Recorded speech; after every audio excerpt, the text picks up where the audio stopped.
brother a little bit from time to time and try to act like he's always talking about holograms and the banks and whatever he goes on and on about.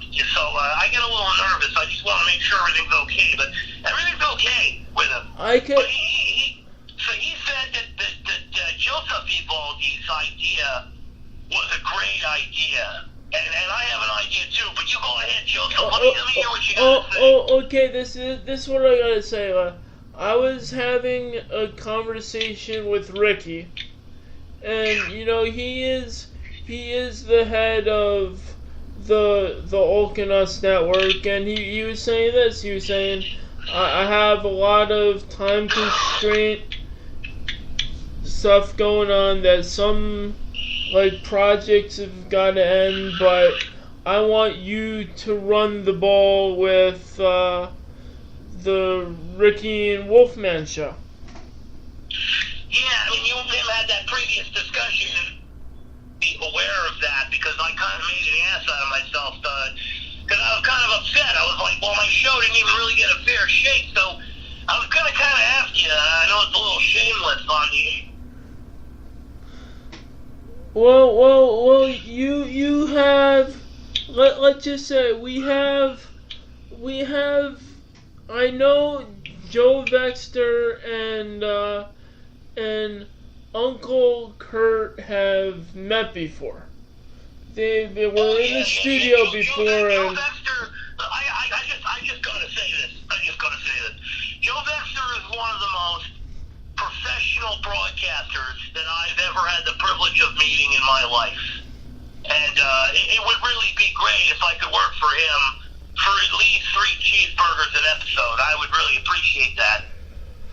Well, I've got to say this. We've got, Joe Vexter is just doing the beginning news for the Joseph Evaldi podcast. He's looking for a new show himself.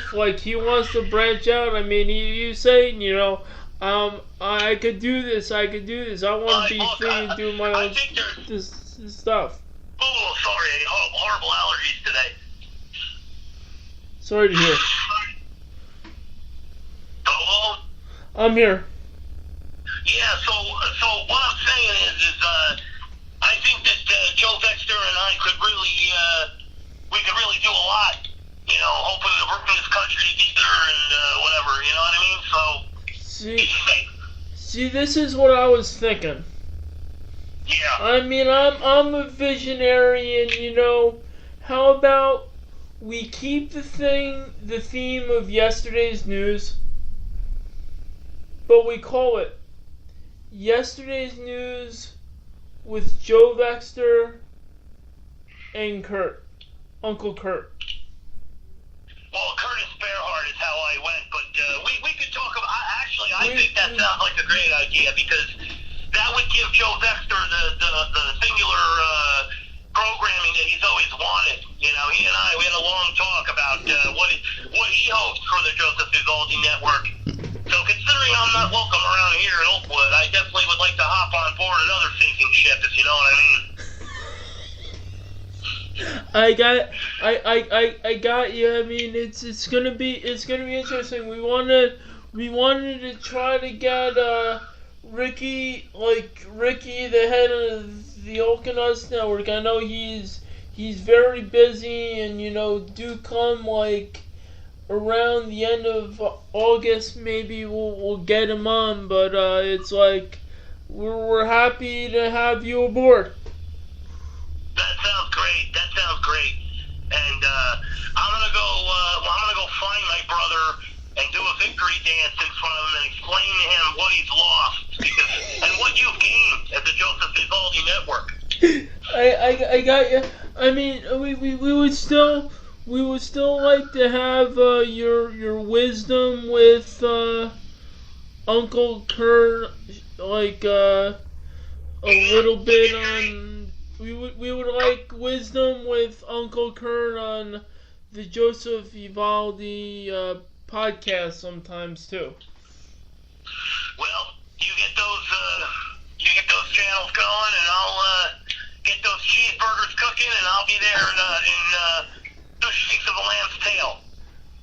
All right. Well, thank you very much. That was, you shed some light on the situation. It's like I knew, from whatever he was telling me, it was like, this is the vision I want to do, but I want to do a show on your network to keep that show alive. And like he was even looking out for you too. He was just saying, I got my brother, he's doing stuff, like he wants to be productive, and he put in a good word from him. Yeah, I know. He talks about Harmony all day. Harmony were tacos, maybe I believe that, but, I don't know. No, I got what you mean. He's a good guy. He's great. I love him. Yeah. And he's a busy guy. Yeah. Yeah, he is. All right. Well, thank you for being on the show. I mean, that the show came spontaneously, but it's gonna be yesterday's news with Joe Vexter and Uncle Kurt. It's New Era. Yeah, well, you're lucky you caught me, because I was just heading out the door to go to Starbucks and get my coffee. So it's amazing, really. It's the stars aligning. Okay. Well, have a good night. I'm gonna hang up, and we'll carry on. I'll talk after the show. You guys have a good one. See you later, kids. Don't forget the Old Enough Network for all your whatever. All right. Okay, that was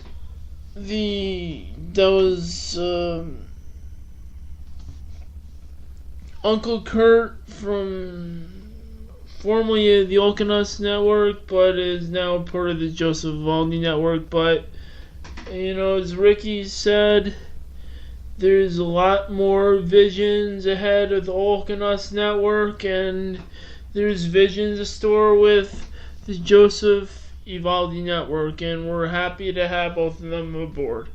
I'm going to a commercial break right now. Introduction. For as long as we can remember, we grew up in families. Whether it was to our natural parents, foster parents, or it was our aunts and uncles who raised us, we were born into a family and a pecking order. This was our position and standing in the family. Some of us have dealt with our parents first. Some of us had to cope with the fact that there was a smaller member of the family, and some of us dealt with the fact that we had to deal with older members of the family. They were our siblings. Through this time, we develop into people we want to be. We have an idea of the job we want in life, and we have an idea of who we want to marry. Quote, birth order is widely recognized in individual psychology as a determinant of personality. Ashby, Losierco, and Kenny, 2003, page 43. We develop our certain paths by learning from our parents and our siblings. Even singletons go through the growing up process developing traits. Eventually, we learn to interpret where we stand in the family. According to Campbell et al., quote, psychological birth order is generally defined as the way a person perceives and interprets his or her position in the family constellation. Ashley, Losierco, and Kenny, 2003, page 44. This is where we gradually formulate ideas, and we grow them into our own. Oftentimes, this leads to conflict within the ranking of birth order. The next section will discuss how birth order develops in people.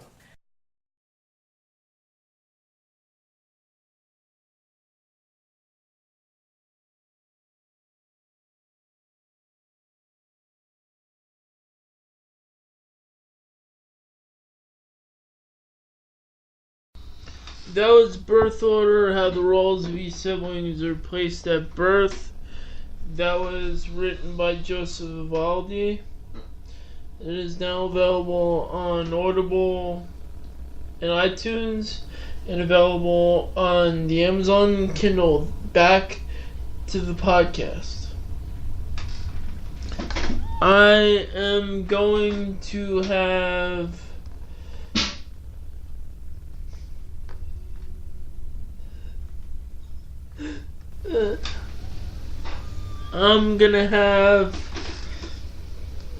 Slow Mo Joe come on the podcast, and apparently we got plumbing issues, but that's another thing. We're gonna have Slow Mo Joe on the podcast, and he's gonna talk his one poem. And we're inviting him on right now. This is Slow Mo Joe. And I am gonna discuss about one of my poems. It is called Pro Wrestling's Change.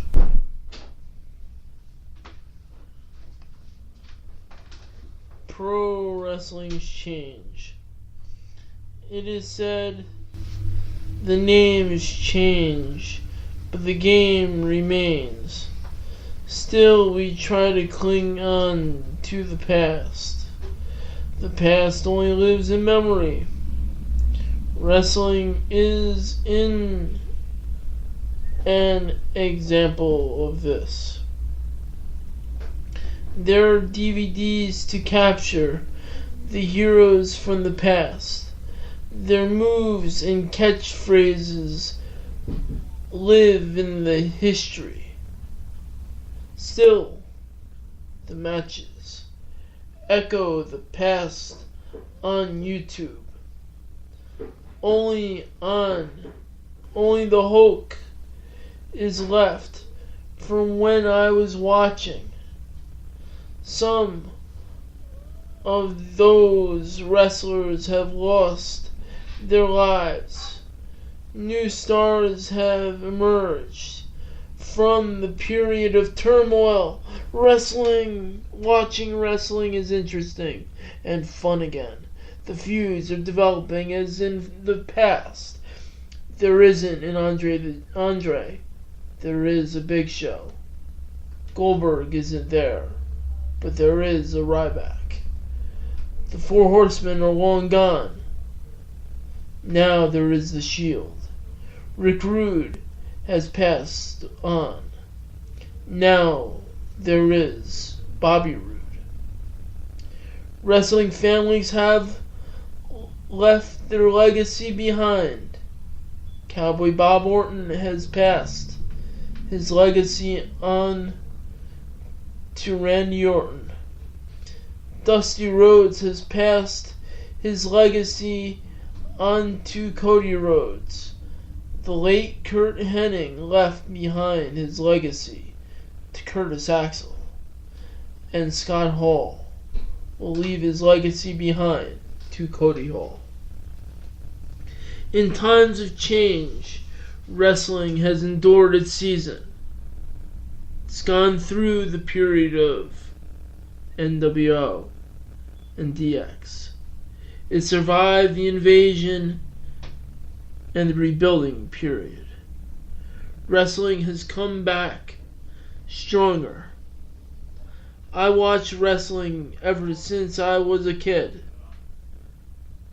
I've seen the generation I've grown up watching. And I've seen the generation now. The wrestlers from today can learn from the past. They grew up watching a great generation. They will become great wrestlers themselves. What makes a great sport is the ability to rebuild. TNA clings on to the past. WWE creates the new future with youth. These are two approaches of life. Cling on to your past memories, or you can move on to the new. What's it going to be? as pro wrestling change.